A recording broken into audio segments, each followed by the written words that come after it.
اپنی طرف سے بدعتوں کو پیدا نہ کریں۔ آج کل دیکھیں گے 12 ربیع الاول کو جلوس نکالے جائیں گے نبی سے محبت کے نام پر۔ کیا آج کے مسلمان کی محبت صحابہ کرام کی محبت سے بڑھ کر ہو سکتی ہے؟ ہرگز نہیں ہو سکتی، یقیناً نہیں ہو سکتی۔ تو کیا کسی صحابہ کرام نے جلوس نکالا اور مرد و عورت کا اختلاط پیدا ہوا اور جو چیزیں آج کل رائج ہے وہ سب ہوئی؟ تو کیا اگر ان سے محبت تھی، سب سے زیادہ محبت ان کو تھی، تو وہ کیوں نہ کرتے یہ کام؟ کیا آپ کی یوم ولادت مناتے، عید میلاد النبی مناتے جو آج کل مناتے ہیں لوگ محبت کے نام پر؟ تو کیا ان کو محبت نہیں تھی؟ ہم سے زیادہ محبت تھی، ہم سے زیادہ محبت تھی۔ 6 ہجری تک کچھ نہیں ہوا، یعنی آپ علیہ الصلوۃ والسلام کے ہجرت کرنے کے 600 سال تک اس طرح کا کوئی کام وجود میں نہیں آیا۔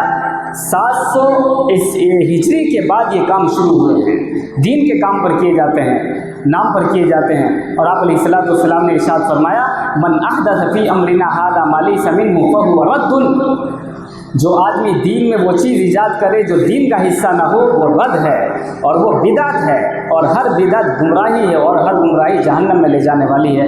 اللہ تعالی ہم سب کو صحیح سمجھ کے ساتھ عمل کی توفیق عطا فرمائے۔